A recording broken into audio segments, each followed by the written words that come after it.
Bom dia, boa tarde, boa noite, seja lá qual for o horário que você estiver assistindo essa aula. Meu nome é Alisson William, sou mestrando do MESTED, o Mestrado Profissional em Ensino na Saúde e Tecnologias Educacionais da Unicristos, e tenho como orientadora a professora Débora Pedrosa, certo? Você está na 5ª aula do nosso mini curso sobre suicídio, certo? Se veio direto para essa aula, aconselho ver as anteriores, porque essa já é bem avançada, é a nossa penúltima. Aqui é a nossa grade curricular. Iremos falar um pouco hoje sobre condutas não medicamentosas em relação a um paciente potencialmente suicida. E, sem mais delongas, vamos lá, iniciar a nossa aula, certo? Como você já sabe, pela didática das aulas anteriores, pela logística das aulas anteriores, a gente vai iniciar com um caso clínico. E por meio das explicações no decorrer da aula, a gente vai conseguir detectar muita coisa que tem relação com esse caso clínico e de que forma a gente poderia colaborar com esse nosso paciente. Então já vamos prestando atenção aí nos aspectos importantes desse caso, certo? Para ir refletindo sobre ele ao longo da aula, ok? Identificação. BMSC, 18 anos, sexo masculino, solteiro, estudante de medicina. O paciente dá entrada em um pronto atendimento sem acompanhantes e refere que há poucas horas chegou a colocar uma corda no pescoço para tentar o suicídio, mas desistiu de última hora. Refere já não suportar mais a angústia e diz que já não tem mais perspectivas em relação ao futuro.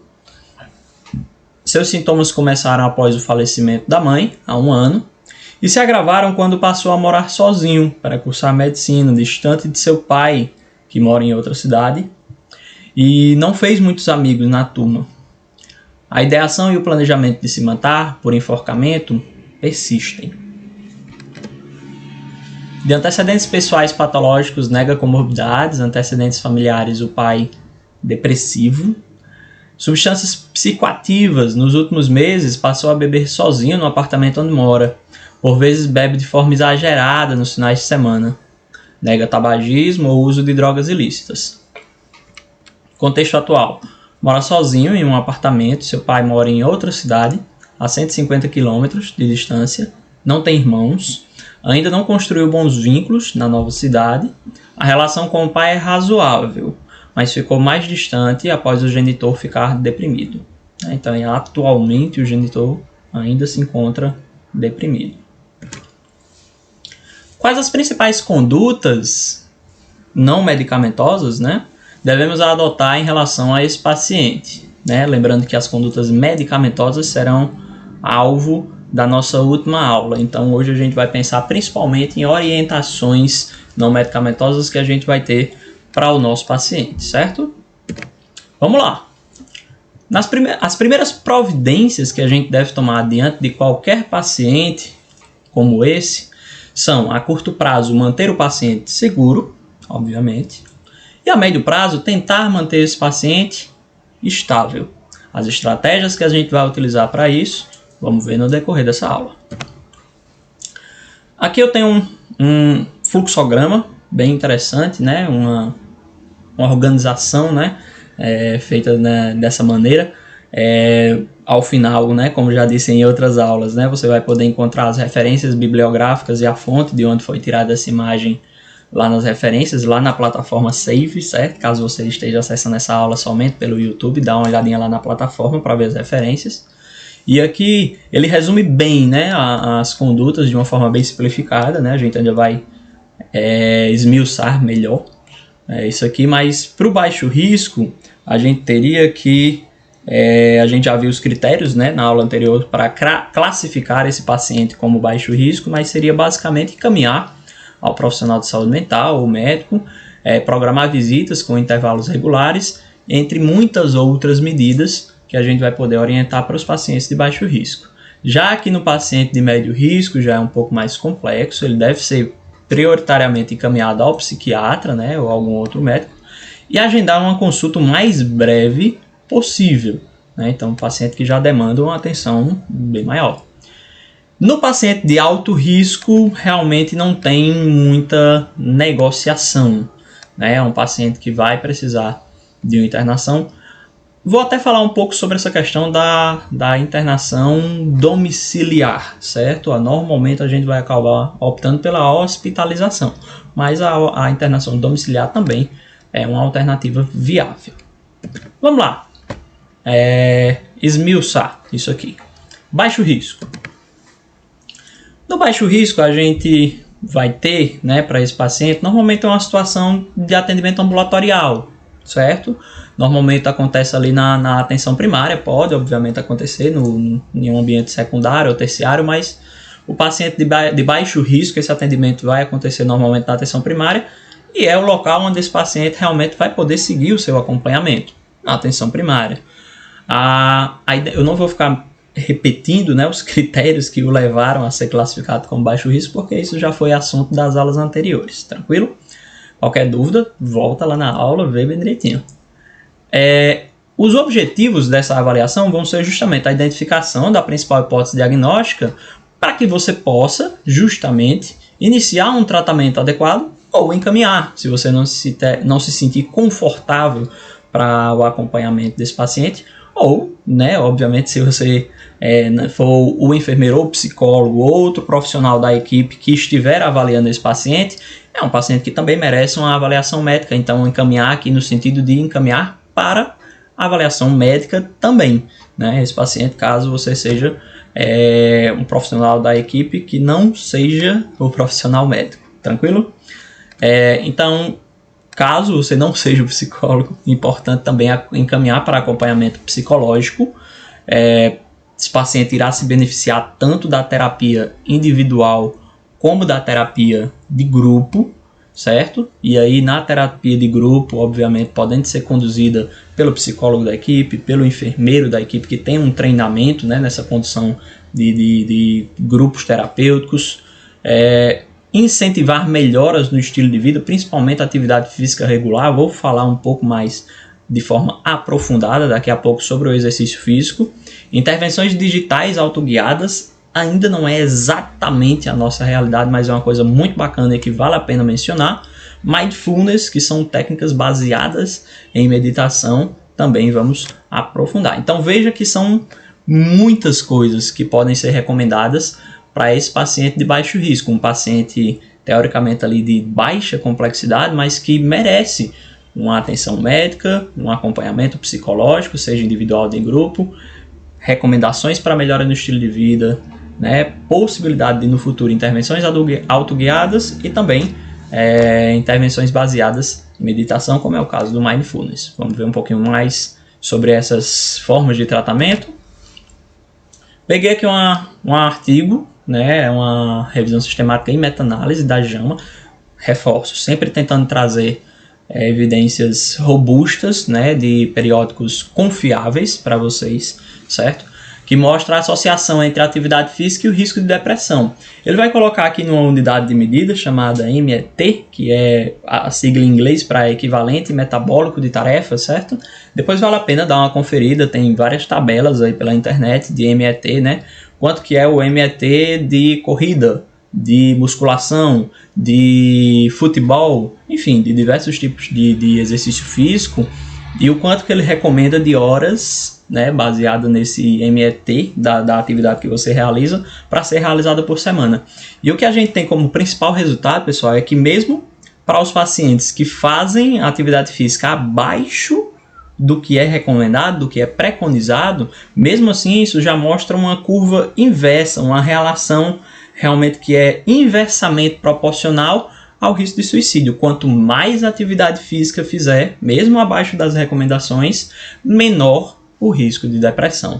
Então, assim, revisão sistemática e meta-análise, grande nível de evidência, certo? É uma informação confiável e que faz com que a gente cada vez mais, pelo menos, estimule bastante, né, essa questão da atividade física. Não seja uma coisa meramente assim, faça atividade física, tipo 10 segundos da sua consulta. Não, certo? Então, realmente, durante a entrevista, separar um bom tempo para essa questão da orientação específica da atividade física. Né? Perguntar qual a disponibilidade do paciente, qual a principal atividade física que ele gosta, tentar combinar com o paciente quais os dias que será possível fazer, o período, né, o tanto de tempo que ele consegue reservar para isso e quantas vezes na semana, deixar realmente uma coisa bem amarrada, porque é uma conduta importante que implica em resultados importantes, certo? Então, cada vez mais estimular a atividade física, ainda que não seja na quantidade ideal, né, no esforço ideal, mas sempre está recomendando para tentar reduzir os sintomas depressivos, que é a principal, né, patologia associada à ideação suicida. Aqui eu trago esse artigo também, né, essa revisão sobre o uso das terapias autoguiadas para a prevenção de suicídio, também de um periódico bem renomado, foi publicado na Lancet, recente, mas confesso que fui dar uma pesquisada, pesquisei sobre aplicativos, fui atrás de outros estudos nacionais para tentar entender se já havia algum programa, algum aplicativo, algum protocolo, mas de fato realmente só encontrei coisas assim mais para o estudo mesmo, sabe? Não algo já disponível para o público. Vai ser uma realidade em breve, certo? Por isso mesmo que eu já estou trazendo isso aqui para você, porque isso aqui vai em breve ser lançado algum programa, alguma coisa que vai ser bem divulgada e vai servir bastante para reduzir a ideação suicida. Por quê? Porque os estudos já estão mostrando o resultado. E isso aqui é muito mais viável do que a gente disponibilizar uma série de profissionais, né, para conseguir fazer o acompanhamento de diversos pacientes com ideação suicida.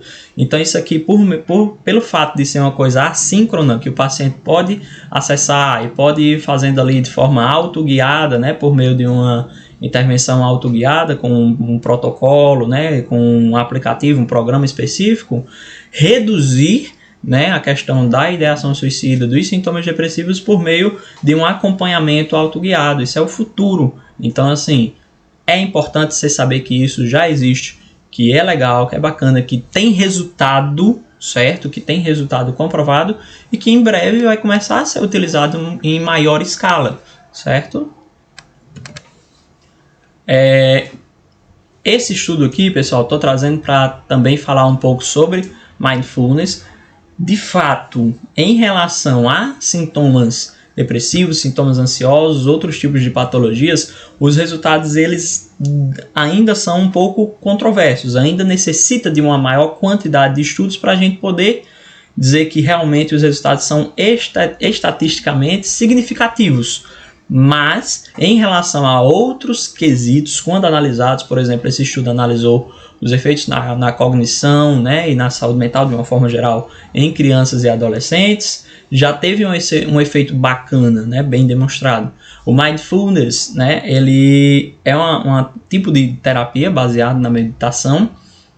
Esse sim, já é bem parte da nossa realidade, tem muitos aplicativos que fazem essa questão da meditação guiada, inclusive vou sugerir para vocês, né, uma coisa de bem fácil acesso, tá aí na Netflix para quem quiser dar uma olhada, Headspace, meditação guiada, que basicamente ele vai colocar algumas técnicas ali de mindfulness para a questão da atenção plena, da meditação e o quanto isso pode ajudar em termos de saúde mental. Então vale a pena dar uma conferida, vale a pena também estar orientando para os nossos pacientes, porque é uma estratégia que em muitos estudos se mostrou efetiva, ainda com alguns resultados controversos em alguns outros estudos, mas que com certeza com a maior aplicação, com mais estudos, né, que vão com certeza acontecer em breve, a gente vai conseguir ter uma resposta melhor em relação à sua eficácia. Mas vale a pena, é uma estratégia bacana, tem algumas evidências, vale a pena a gente também estar orientando, ok? Todas essas estratégias, certo, para o baixo risco. Vamos ver agora um pouquinho das estratégias que a gente pode estar recomendando para o nosso paciente de médio risco. Primeiro, é importante ressaltar que no médio risco, né, reforço, não vou estar revisando todos os critérios para esse paciente ser classificado como médio risco, dê uma olhadinha na aula anterior. Nesse paciente ainda não há uma necessidade de internação hospitalar, certo?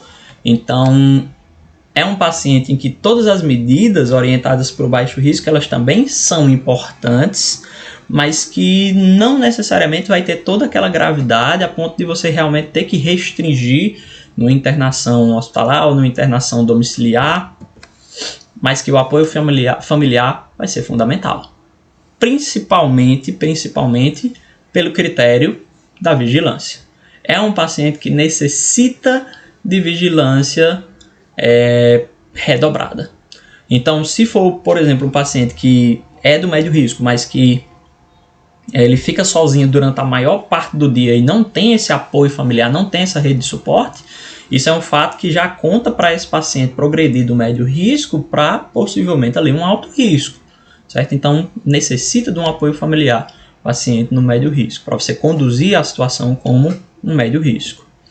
Tem de haver, obviamente, também um comprometimento do paciente em iniciar o tratamento. Se você sentir que há uma falha na adesão, que há uma perspectiva de que não haja essa adesão terapêutica, também é um fator que vai contar para que você não adote as medidas do médio risco, né, e tente progredir com algo mais, digamos, entre aspas, radical, que seria uma internação.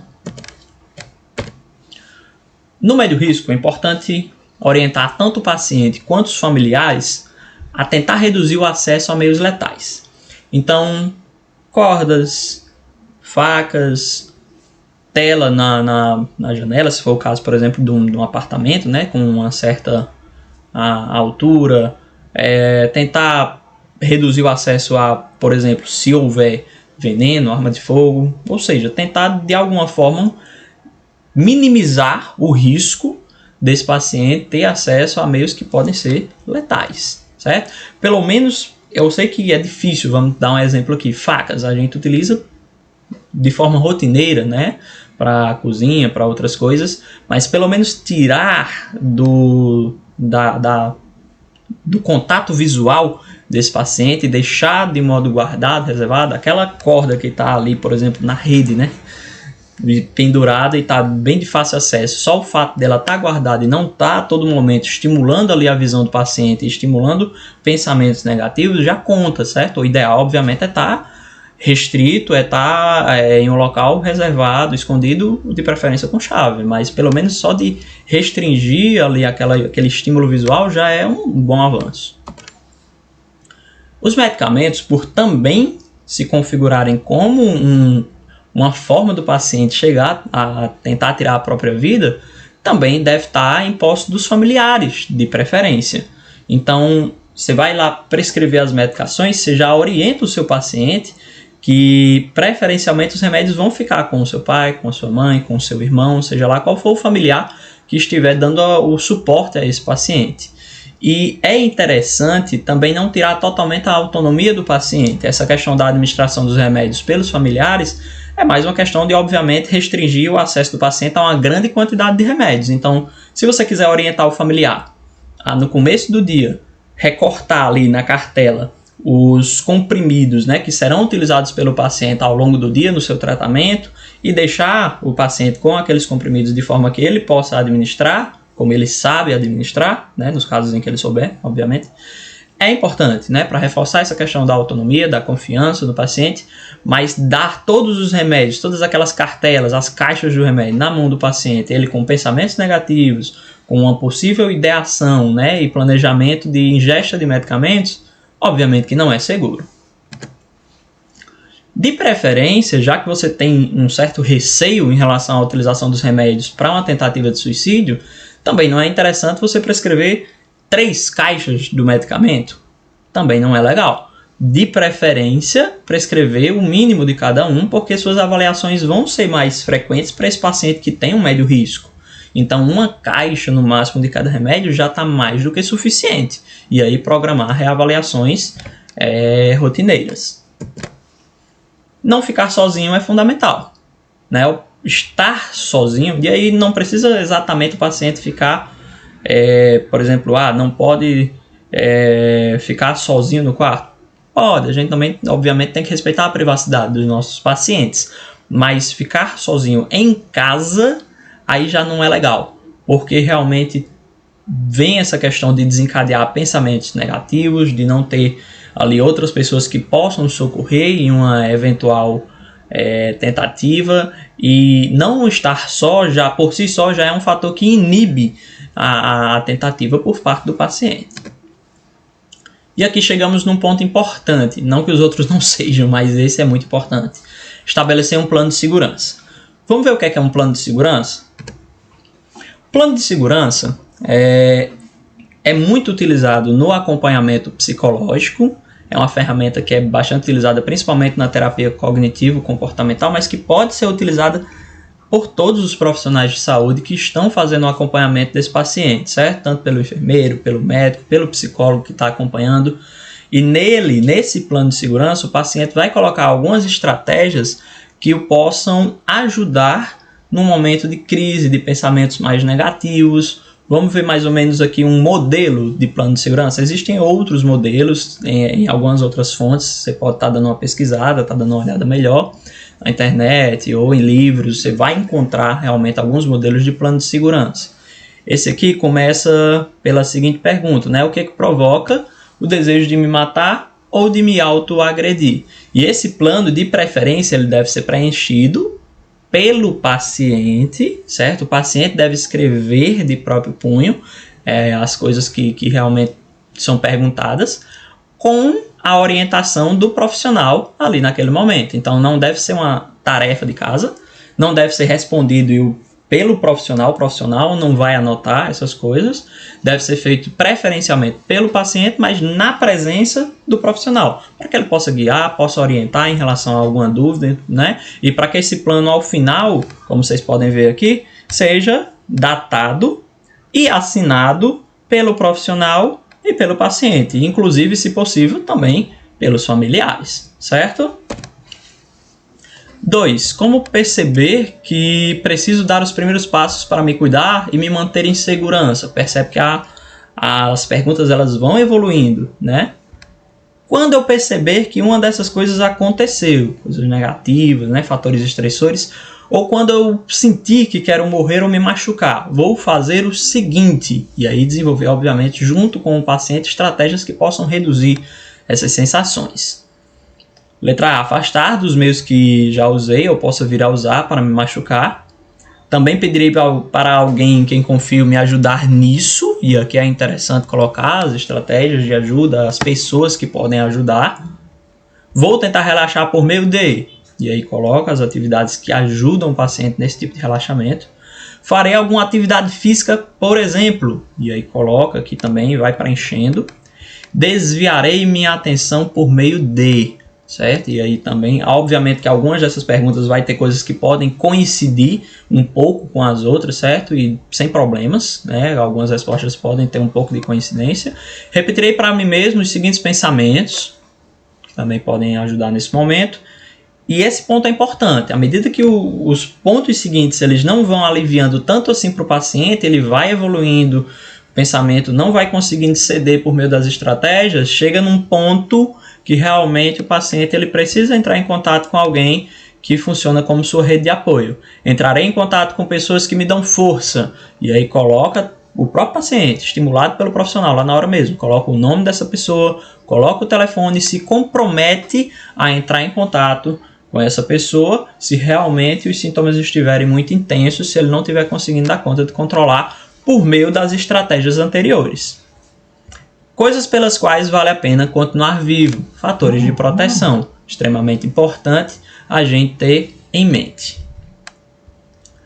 O que mais? Já falei sobre essa questão de ser datado e ser assinado, né? De preferência deixar uma via com o paciente e outra via no prontuário, também é relevante. E aí, sempre importante ressaltar, pessoal, o risco é mutável. Como eu já ressaltei na aula anterior, vou reforçar agora, esse risco ele pode sair do baixo para o médio, para o alto. É um paciente de alto risco, mas que melhorou, voltou para um médio ou está realmente agora num baixo risco. Esse risco muda ao longo do tempo, é uma coisa mutável. O paciente ele deve se comprometer em buscar um pronto atendimento caso as estratégias do plano de segurança não estejam sendo suficientes para conter o planejamento suicida. Isso é importantíssimo. Então, ao final dessa estratégia, vamos supor que somente as estratégias aqui do plano de segurança não estejam sendo suficientes para conter a ideação suicida do paciente. Então, ele tem que se comprometer, e isso também tem de estar nesse plano de segurança, essa assinatura do paciente concordando, né, realmente se comprometendo em buscar ajuda, em buscar um pronto atendimento, caso as estratégias, mesmo as mais, né, de ligar para uma pessoa, de tentar entrar em contato, de buscar rede de apoio, mesmo se isso tudo não estiver sendo suficiente, buscar realmente um atendimento na urgência. Existe uma coisa bem famosa que talvez você já tenha ouvido falar, né, que é contrato de vida ou contrato de não agressão, que você coloca lá o contrato de não agressão, me comprometo a não fazer isso até a data tal, ou até que tal objetivo seja atingido. Isso é bem questionável, certo? Bem questionável, porque dá uma falsa sensação de segurança para o profissional e meio que isenta o profissional de alguma coisa que possa vir a acontecer. Então, assim, muito melhor do que você fazer um contrato de vida, um contrato de não agressão, é você fazer um plano de segurança legal. E melhor do que isso, melhor do que um contrato de vida, fazer reavaliações frequentes. Isso é muito mais confiável. Aqui eu me direciono para todos os profissionais de saúde e peço encarecidamente, deixem pequenos espaços em suas agendas, certo? Você psicólogo, você enfermeiro, você médico, para alguns atendimentos de urgência. São necessários. Se você tiver uma agenda abarrotada, que não tem espaço para nenhum encaixe, nada de urgência, vai ser muito difícil você conseguir, por exemplo, reavaliar esse paciente dentro de uma semana, dentro de 2 semanas, porque você vai se sobrecarregar, você não vai ter espaço, vai depender, por exemplo, da falta de algum outro paciente para fazer um encaixe, então não é legal. O mais interessante realmente é que você possa ter alguns espaços para urgência, para que você possa, nesse tipo de situação, por exemplo, fazer atendimentos mais frequentes. No alto risco, vamos lá.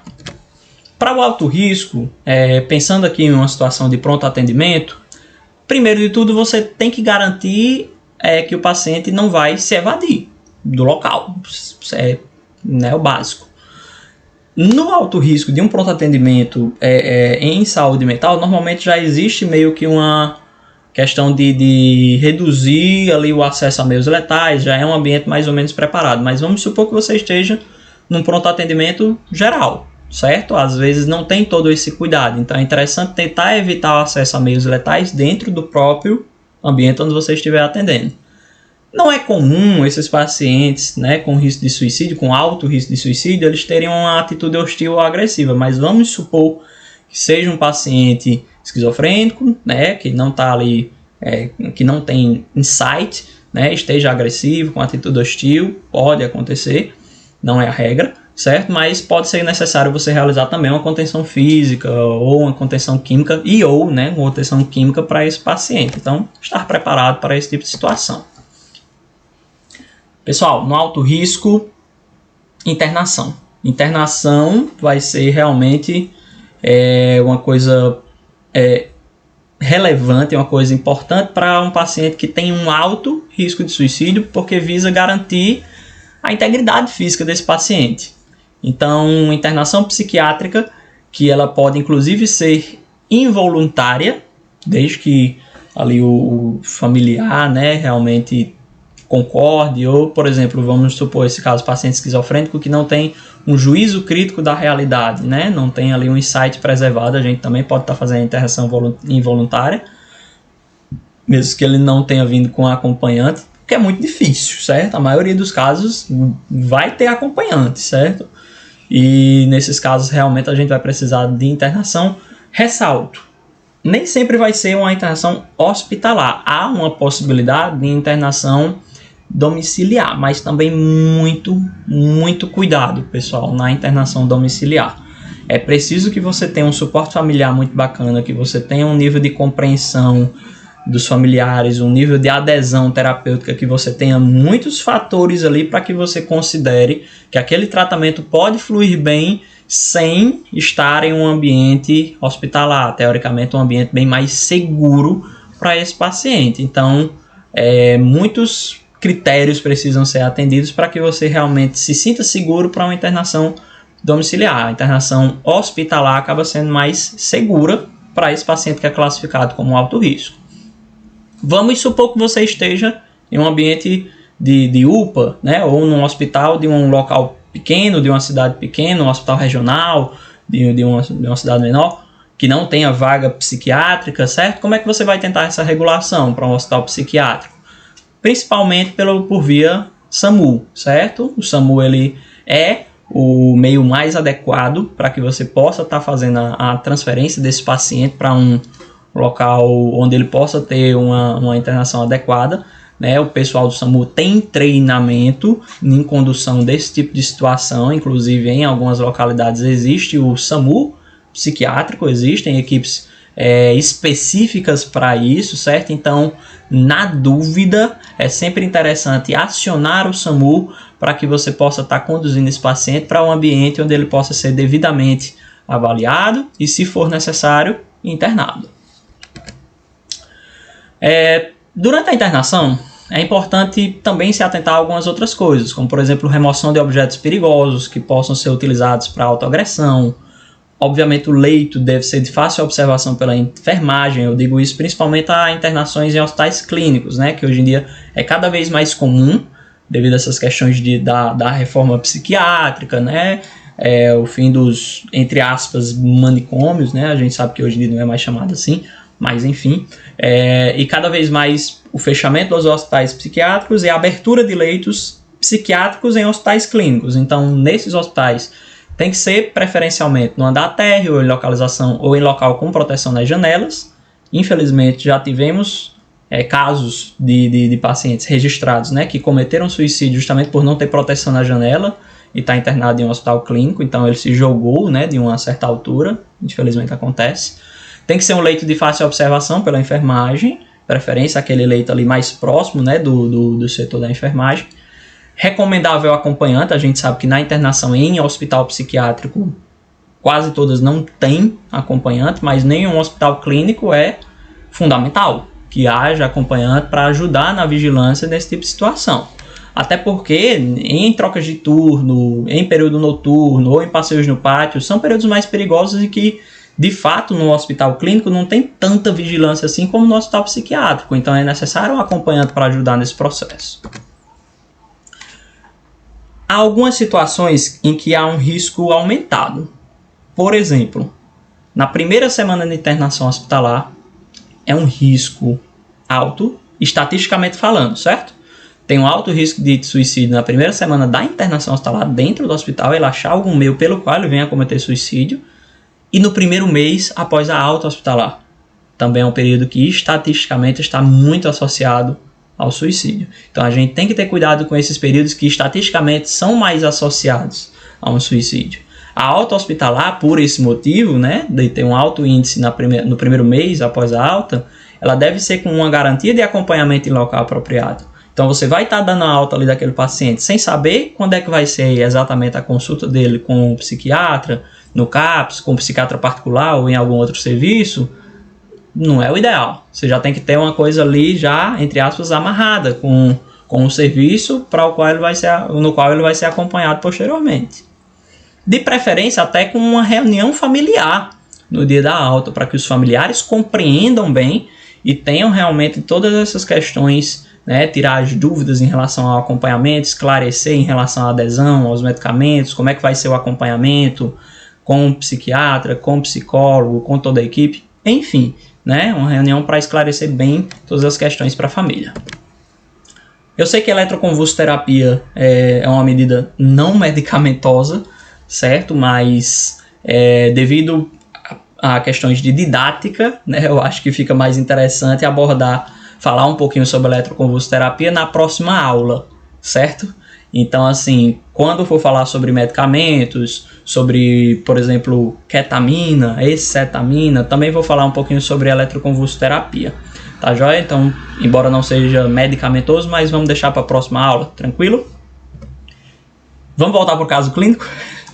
Certo, pessoal? A aula de hoje é um pouquinho mais extensa, certo? Peço desculpas aí pelo tempo, mas realmente, assim, é uma das aulas mais importantes do curso, porque é justamente a aula sobre o que a gente precisa fazer numa situação assim. Então, é uma aula muito importante, não tinha como ser resumida, porque de fato, assim, são condutas importantíssimas para essa situação. É o que a gente vai fazer pelo nosso paciente, né? E para o nosso paciente, né? Vou dar uma pausa aí, aproveitem para pausar o vídeo, certo? E ler de novo e pensar no que vocês recomendariam para o nosso BMSC.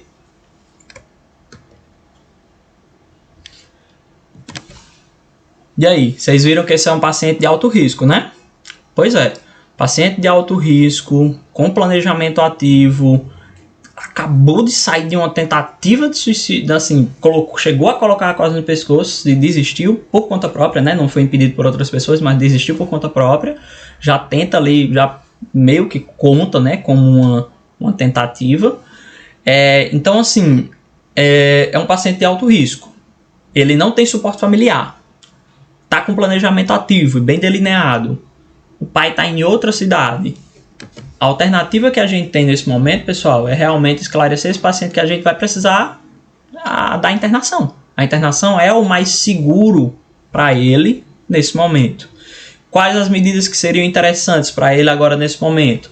Ligar para o pai, né, perguntar se ele tem condições de vir até esse local, para que seja realmente orientado e conversado sobre essas questões, orientado sobre a questão do internamento, e a gente veja a possibilidade da internação hospitalar, ou vamos supor, né, que o pai esteja melhor dos sintomas depressivos, que esteja conseguindo dar um suporte para esse paciente, que ele possa, durante um bom período, se manter na mesma cidade que o filho e acompanhar o filho em relação a medicamentos, em relação à vigilância, em relação a cuidados, em relação a levar o psiquiatra, ao psicólogo, tentar outras medidas. Então, é um caso que poderia ser visto também a possibilidade de internação domiciliar, certo? Mas, a princípio, é a internação hospitalar. Lembrando que não é para descartar, além dessas questões de acompanhamento com psiquiatra, com psicólogo, as outras alternativas que a gente falou. Estimular a atividade física, estimular, por exemplo, outras medidas como mindfulness, falar, ainda não é nossa realidade, né? Mas quem sabe no futuro, falar um pouco sobre essas intervenções autoguiadas que também serão uma oportunidade interessante. Então, usei o caso clínico aqui para resumir a nossa aula, né? E falar sobre todas essas medidas, desde o baixo risco, passando pelo médio risco e concluindo com o exemplo desse paciente que é um paciente de alto risco e que precisaria dessas medidas. Importante, não liberem um paciente desse, certo?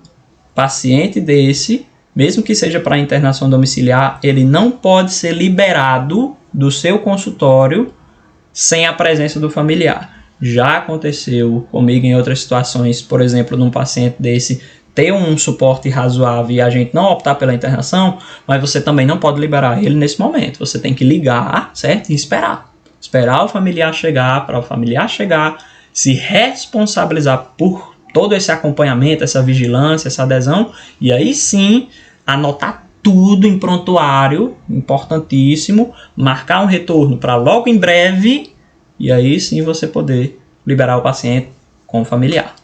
Ok? Galera, aula extensa, espero que tenha sido proveitosa, né? Espero vocês na nossa última aula, né? A sexta aula logo em breve. Até mais, viu?